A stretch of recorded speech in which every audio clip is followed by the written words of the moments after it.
welcome back to another Share It podcast, where we explore how other people share their passions with the world so as to inspire our audience to do the same.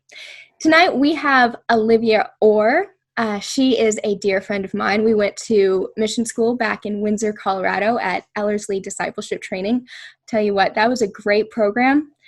But there were some times that, I was not singing praises every single moment. Classes were long and days, not very much sleep.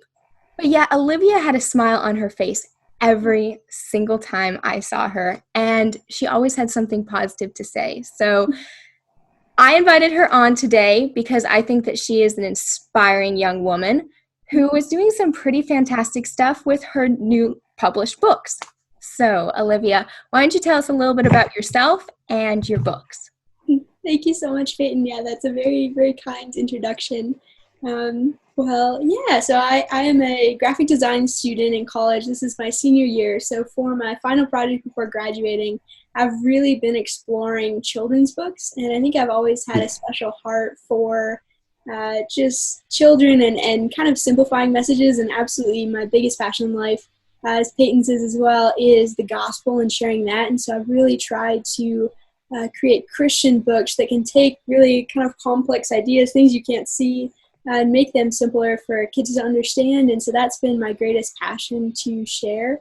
But it has been so fun to find an outlet that's both in writing and in illustrating, kind of just to get creatively express, I think, some of the gifts that God's given me. So it's so fun. You've done an amazing job of that. Where are you based out of? Are you still going to school on the East Coast? Yeah, so with coronavirus, our school has shut down, so I'm now back in Colorado to finish out the semester, but I'll be moving to Rhode Island to start my first graphic design job there and start a real adult life. So, how exciting! We'll be closer. That'll be so great. We definitely have to meet up sometime. Yeah, definitely. Fantastic. So we had a couple questions for you, but since there's a reason you're on this podcast, you're an amazing communicator, and it proves it because you already answered one of my questions. It was what message are you passionate about? Subject matter are you passionate about? So I can kind of modify the question now and throw this at you. So you're passionate about communicating possibly complex things, perhaps related to the gospel, to children. And that's very interesting. So is there any one specific sort of complicated, or what would be perceived as a complicated idea that you're passionate about communicating the most? I think all of my books have kind of tried to diversify and do a different topic with each. I think maybe one of the best examples of that would be, I have one of my first books. It's called Your Heart is the Most Important Part. And it's the idea of teaching kids that what's deepest about them, what matters most, not outwardly. It's more showing that, man, our hearts are evil. If your heart is the most important part, we're all born with hearts that produce sin, hearts that are evil, and we need a new heart. So that's kind of a complex, real deep thing that I've showed through just different kind of Bible passages. It says everything we do starts in our hearts, that our hearts are the root of everything in our life. The fruit of our lives grows out of our hearts. But none of us is born with a heart that loves God. We all have hearts that are dead inside, really. And so we need God to give us a new heart. And that's why he sent Jesus, because he makes all things new. So just even in that language, just taking kind of some complex, deeper ideas and trying to just bring it to something that's really understandable and just kind of fun as well. And shows a joy in the beauty of the story. So. I don't even you took me through that children's book very quickly. Mm-hmm. I don't even have to read it in 30 seconds to know how smart that book is. It's cut out. It's so cool. Just for any kid to open it up and be like, I can touch it. But that's fantastic. That is amazing. Thank you so much. I really like how you kind of made it an interactive book as well with the cutout heart. That's a book that I would want to grab off of the shelf as a kid because it looks different, and you really did a beautiful job of explaining a very complicated topic in a way that not only made sense but was entertaining. Thank you so much. Fantastic. So the way you're doing this is through children's books. Is children's books and children's writing the only medium you're communicating through? Yeah, pretty much. Just so I've done a few risograph books. That a risograph printer is kind of like an automated screen printing machine. So they're kind of like, if you've heard of zines, a way of producing just small editions. And then recently I've got into more like professionally printed hardcover books. But yeah, really based around children. I think I've always just had a sweetheart for the way that children's imagination and the way they see things and their tenderness to be shaped in that time, I think is so special too. When you think about just how someone grows up, what an impact that has on their whole life. So I think what a special moment in their lives to draw them closer to God and to just, they're so teachable. So I've really focused on that area. You're really onto something, because there's so many children's books that I still remember reading younger, and I still remember how they went and how the lessons that I learned did actually carry into virtues that I carry as an adult today. So you're totally right. Do you are these books for sale anywhere? So I've kind of just been selling them to friends and family kind of as people message me. I'm searching for a publisher. It is just so difficult. So many of the publishers do like 3 books a year and they get like thousands of submissions. So it's been quite a sea to pass through. So right now it just would be through contacting me. I have a website as well that I can give you guys at the end as well. People can contact me too. But yeah, we'll definitely link that website. Have you ever had the opportunity to present one of your books perhaps to a small crowd of children, or have you been the only one that's ever read them? Yeah, absolutely. So actually, I've made a large video for my project. I was hoping to be able to read it to more kids, and then with the quarantine stuff, it ended up that it was a little tough to get some bigger gatherings, but I've mailed out books to many friends and family, and they've sent me back books of their families reading it. So I could share my screen and show that video too, but it is so sweet to hear, especially with these 2 books are interactive. Their real goal is, these aren't Christian ones, but they're more about hearing what's in the child's heart, the child becoming the storyteller. So they're question and answer books to kind of work as an outline for parents and children to connect. So it was really precious to be able to see them actually being interacted with. I watched your video of the one about the bunnies, and I absolutely loved that one, because how you wrote that book, the bunnies were asking these questions, and then the kids answered them, and then on the next page it was the bunny's answer.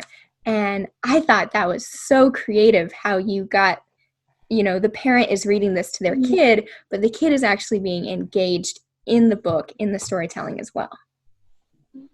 Thank you so much. That's definitely the goal, I think, to try to draw those family connections better. I think one of the things that if the Lord chooses that I would be a mom one day, that I really want my kids to always know is that they can talk about heart things, that they're always open to share about what their dreams are, what's their favorite things, what are things that are not going well. So I hope that these books are a bit of just a framework to make those conversations easier.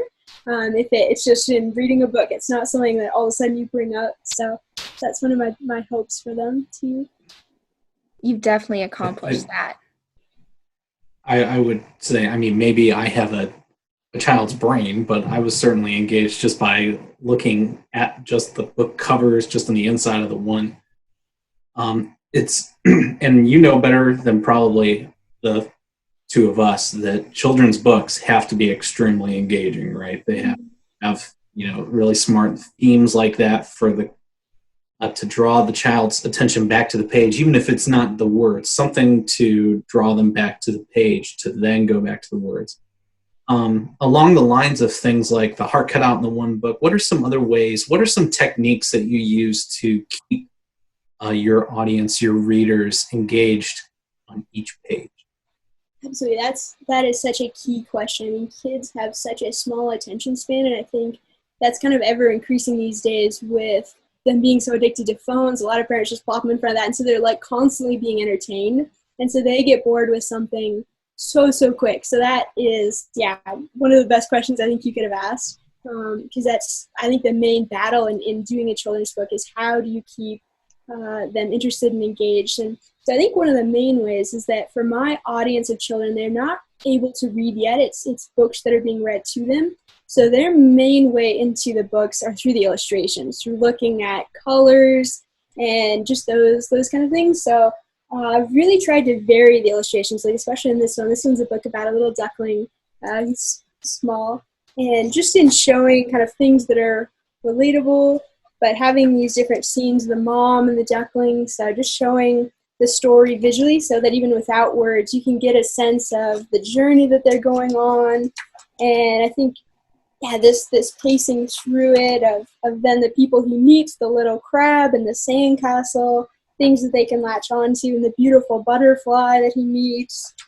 So just definitely through the illustrations, I think that's one of the main thing. And then, yeah, really exploring that as well in the interactive books, that there's something required from the child then, that there's a question asked that they are asked to participate in and to become part of the story.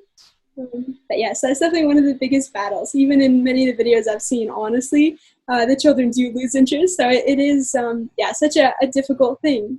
I'm continuing to try to learn that one. So. Where do you come up with your inspiration for these books? Is there a certain technique that you use to get those creative juices flowing? Yeah, that's a good question too.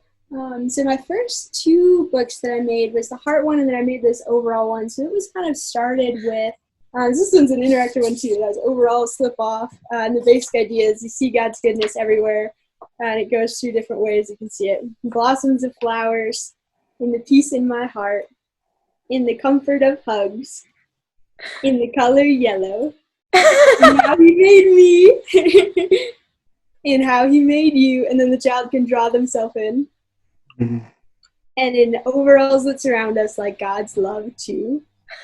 So my first two ones were a bit more really scripturally based. I probably would say I found my inspiration for those just in what I was learning in my personal walk with God, and ways that I've just seen his faithfulness and his love never leaves us. And then more recently, my entryway has more been through animals. My 4 last books have all centered around a animal character that kind of leads them through the story. So it almost became kind of just thinking through different animals' kind of personalities and what they might want to share and give. But yeah, just walk around outside and think and pray about them. And but it's very fun to come up with ideas. I love how you incorporated your love of your overalls. I mean, I remember when we were at Ellerslie, you would always wear overalls. And I was so jealous because I took the dress code way overboard and wore a dress every single day because that's what I thought we were supposed to do. And I'm like, Olivia's wearing overalls. Jealous. And she's still happy. But your overalls are they're definitely you, and the color yellow, and I love how you took things that you loved and things that were about you, and you used those to share the message that you were passionate about. You didn't like look around you and see what's everybody else doing. You didn't look around and say, what's everybody else interested in? You instead looked at yourself and you said, these are the things I love, these are the things I'm passionate about, and I'm going to use these things to share what I love. So I think that is amazing, and that's exactly the message that I'm hoping our listeners get as well, because each and every one of us has a message to share. Each and every one of us has things that we're passionate about, and each and every one of us has the ability to share those. Mm-hmm. Oh, I'm so glad to be on. This is so fun.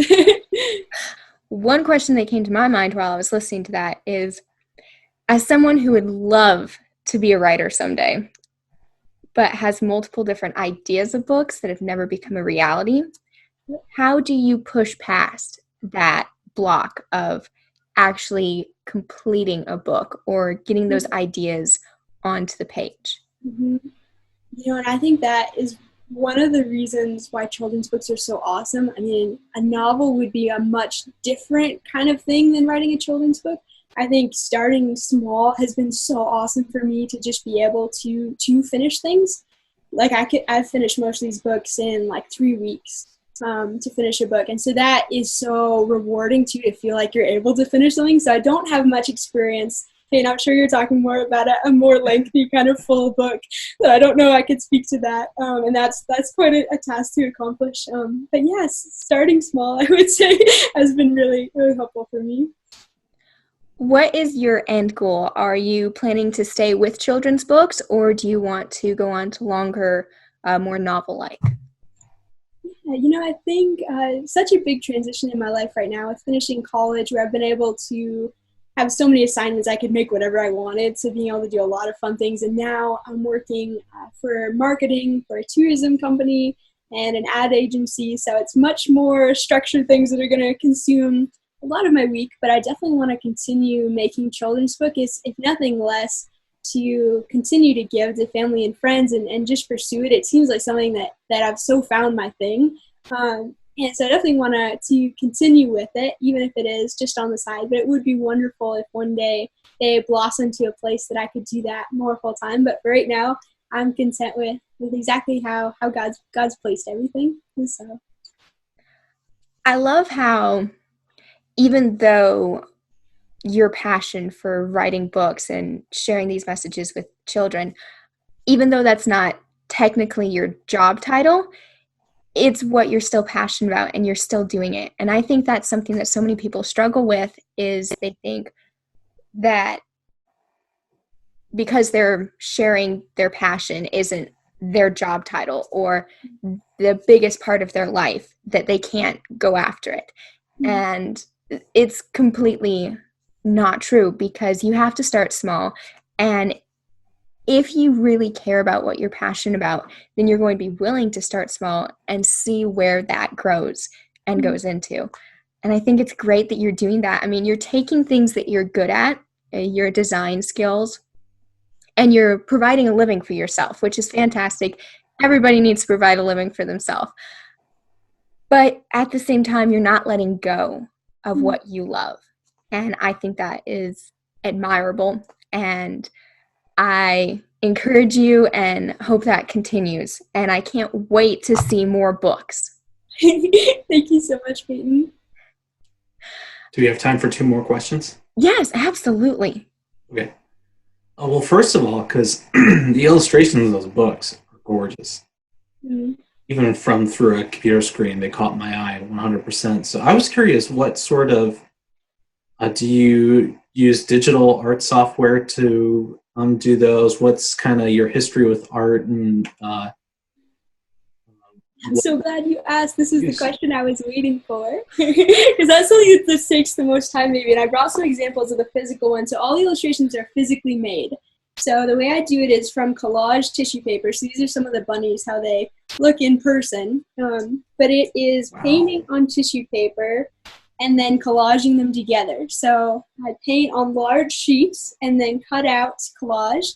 This is like a penguin one. So this is the physical real copy. So I paint kind of with a large paintbrush, lots of swashes, and then piece it together. These are the bunnies as well. So I've done that for 2 of the books, and then the other 2 are made of clay. So the small stuff and the one with the corgi are, I think you can see a little bit. This is just a reprint, but kind of this marbling. So I use clay that I just push together kind of and roll it out into sheets and then cut them out. And it just gives it a textural quality that I think makes it feel like it's jumping off the page. So it is totally done in real by hand in person, which makes it a lot more fun. It's more messy that way. That is so cool. Great question, Mike. Yeah.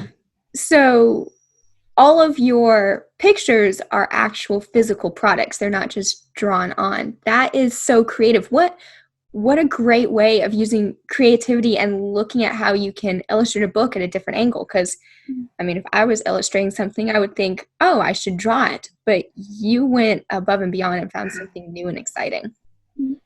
My first instinct is that maybe you used a digital art software where you can click, and that's your clay rub, that you use your style book, but it's all handmade. That's a lot of love and care that goes in those books. You should be proud. Thank you so much.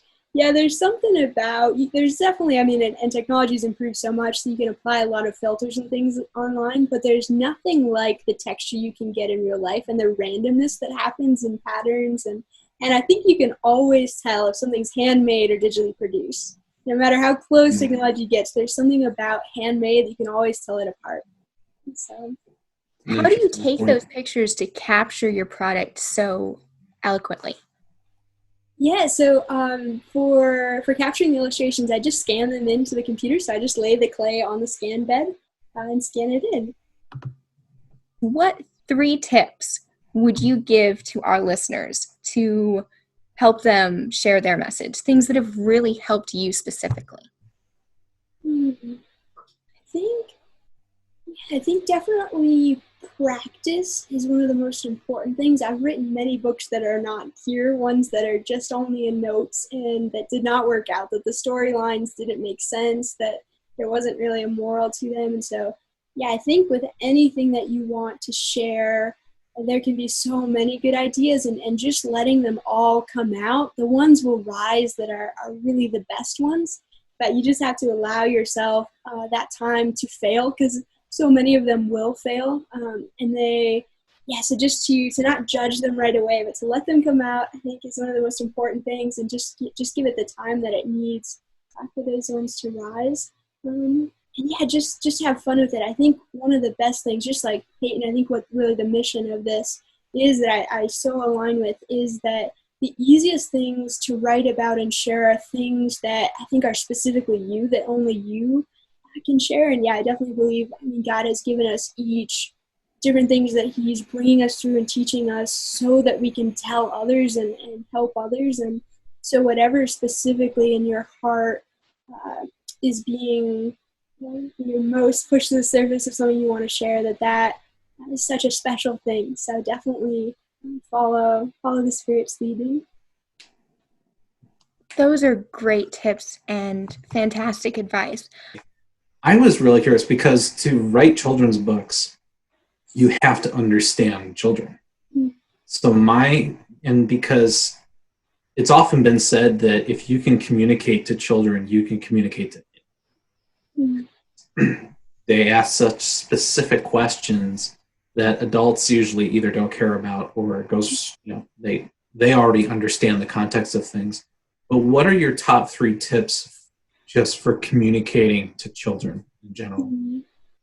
And this is something as well that I've felt a bit lack in, just without I think being a mom would be an awesome experience to be able to really see firsthand, day in and day out, and learn a lot more. This is something that I've read a lot of articles about, kind of learning milestones and things that children are supposed to learn at certain ages. And definitely from being around cousins and friends at church. But yeah, there's something so precious, I think, about children's honesty too, that they don't have that filter over them necessarily. They are able to communicate what they feel and what they think. I think that's such a precious thing. There's so many things I admire about children, just even from a biblical perspective. Childlike faith and how precious that is to God, that someone to just come simply without bringing a whole lot and just be needy and just depend on God like a child. I think that has been something that so captivated me as well about children, that I really love to just embrace that innocence and that they have. So I've done a lot of testing with seeing videos and how they relate to the interactive books, especially, to just kind of learn more through that way. But this is, definitely something I want to continue to explore more and hopefully get more firsthand knowledge one day. But children are so special. I think something that in my time, whether it's working with kids clubs at my church or just, bumping into them in the halls or, friends of mine or whoever, when I was younger, when I was a child, I got to a certain point. There was maybe a point where I got to be about 6 or 7, and that was about the point that I was like, man, the grown-ups are cool. like I want to be a grown up now. Being a kid wasn't cool anymore. And obviously now I look back and I'm like, oh man, being a kid is so cool. No But kidding. there's nothing like. I remember being at that point, and then adults still talking to me like I'm a little baby, and being like, take me seriously. Like I'm trying to learn what adults are like. You're still talking to me like a baby, but there's nothing. And I have a personal feeling that that's how a lot of kids, when that like 6 or 7, that's the point when they want to be like everybody else. And obviously they need to be, they need to know that they're unique. But there's nothing like the look in their eyes when you talk to them respectfully, but not in the like, oh yeah, like you treat them like they're small. When you talk to them in your normal tone, it makes them feel so big. It really, that's the kind of way I try to approach communicating with kids, because that's the way I always wanted to be communicated. That is so wise, Mike. I need to steal that. Yeah, absolutely. I feel like I felt like that as well. That's so brilliant. Amen to that. Thank you.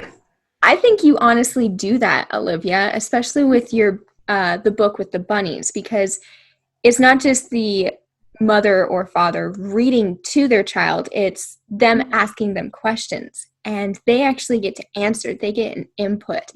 And so I think that you've captured that beautifully, because your children are interacting with your books, which gives them that role of actually being valued and not just talked down to.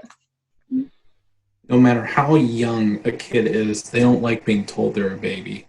Even or they don't like it. So it's important as an adult to remember, and this is just my opinion on the whole topic. I think it's so important to do everything you can to remind the child that even though they are a child, they're younger, they need to learn, to communicate in a way with them that shows them that you, even though they don't have the same authority as you respect them the same level as adults. It changes the way kids, take you seriously and respect you back. Absolutely. Yeah, one thing to add along that thought too, this might be a little bit of a tangent, but one of my philosophies about children as well is, I think one of the best ways, Mike, just kind of going along with what you're saying, to come to them humbly is to be able to share about ways that we're struggling as well. I think it can be so easy to seem like we have it all together and they're the ones that need to learn so much. But man, the gospel is all about how all of us need God so much and fail so much, and just that needing Him. And I think for parents especially, to be able to be tender with their kids and let them know that they're still learning and struggling every day and need God just as much as they do, that's such a special way too for kids to feel like they're on the same level, to not be put down, that we are all growing and learning. Absolutely, because adulthood is not everything it's cracked up to be. I mean, we are learning and figuring this out as we go, and that's definitely a skill and something that we need to realize as children, is that learning never ends. It's not like you reach a certain age and all of a sudden life is perfect and laid out before you. It's always a journey, and especially with the message that you're sharing, it's always a journey of growing closer to God. And I think you are sharing that message, and it's one that children need to hear and adults need to hear as well.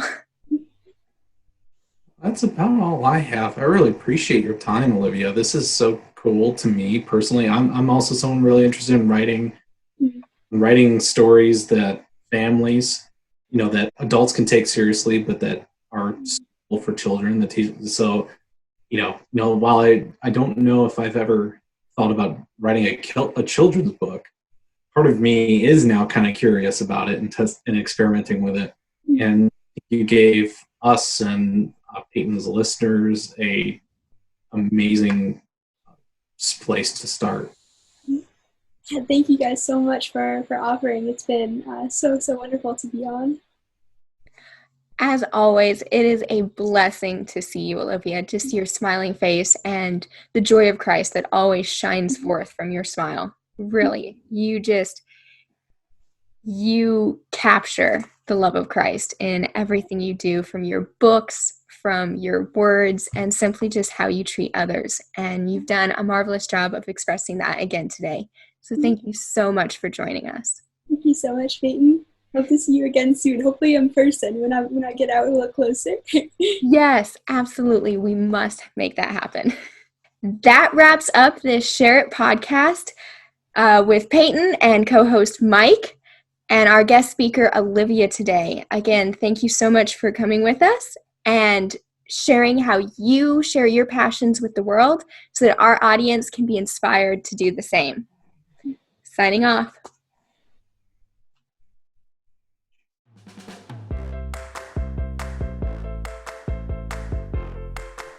Signing off.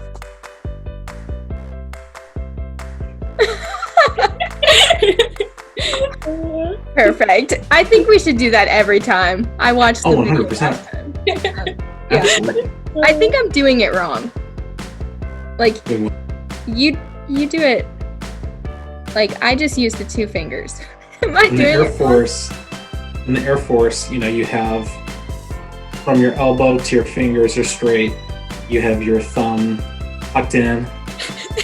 So It much. comes from your hips. It comes up your buttons to the tip of your eyebrow. And we usually have it tilted. You're doing the "We Surrender" salute, so Don't want that. and then just sweep it right back down. Were you in the Air Force, Mike? I was in the Air Force Auxiliary Program, so it's a nonprofit and a volunteer auxiliary program of the Air Force. I was in it for 4 years. Wow, that's awesome. Yeah, well, thank you. It was a fantastic experience. He's being modest, Olivia. He's practically the modern day Top Gun. In spirit. Next time you come on, you should bring your boyfriend. Oh, that'd be awesome. Yeah, because I want to meet this guy. I heard about him during Ellerslie, and I see pictures on Facebook. I need to meet this amazing man. That'd be good. Yeah, it's so good to meet you, Mike. Thanks. It's such a special guy, and I'm so glad that you're there to take care of her and love her. Oh, thanks. It was an honor to meet you too. Very excuse me. You're a very joyful, talented man. Payton, are you still you're in a business program, I think, that you were starting right after Ellerslie, right? Yeah, I started it the month after Ellerslie, and I will be graduating in August. Oh, awesome. I am super excited. In fact, this podcast is one of my projects for that. Okay. Oh, sweet. Yep. Awesome. Moving on to starting my own company one day. That's the hope and prayer. See, because you were already it was already online classes, right? So not too much has changed. Yeah, it's all online. In fact, we actually have more homework because of the quarantine now. Everybody's home. I feel like ours has been laxed a little bit. Our teachers are pretty understanding, so. That's awesome. We better let Mike get to his family. Oh, yes. Olivia and I can talk for hours on end. You can leave, Mike. Oh, it's okay. I was curious, just real quick before I hop off, what if, I assume if you're interested in writing books, you're also interested in reading them. So what sorts of books are your favorite books? What's your favorite book of all time, or genre? I love Dr. Seuss. I absolutely, ever since I was little, but to this day, I pretty much only read children's books. I don't read many novels or anything like that. I just love the sweetness in it and the simplicity and how you can finish it so quick. You can just read so many different ones. But absolutely, I'm the hugest fan of Dr. Seuss. Which Dr. Seuss is your Green Eggs and favorite? Ham is your favorite, correct? And they came up with a Netflix show called Green Eggs and Ham too that we watched season 1. Season 2 should be coming out too, but that's awesome as well. My favorite Dr. Seuss book is probably Fidwick the Big-Hearted Moose. Yes, that one's a good one. There's so many good ones though. But yeah, he's genius. Oh, he's so good. My dad got us a Dr. Seuss book that was like this thick when I was a kid with all of the classics in there. And I loved the Starbelly Sneetches. Oh, that was yeah. my favorite. I loved it. Those are so good. Yeah, his creative ideas, I mean, they're just like unmatched. Like, they're so good. Yeah. I used to really like one. It was called Are You My Mother? It was just, I think it was a little baby chick. All sorts of different stuff, like a dog and like a bicycle, and and it's like, are you my mom? And it was just funny for us kids. We loved it. Yeah. Well, I think I'll let you ladies go. Okay. It was an absolute pleasure to meet you, Olivia. I hope we get to have you on again. Yeah, thank you so much. You're welcome. I'll talk to you before the end of the night again, Payton. All right. Have a good evening. Say hi to your family for me. I will. Thank you very much. Bye-bye.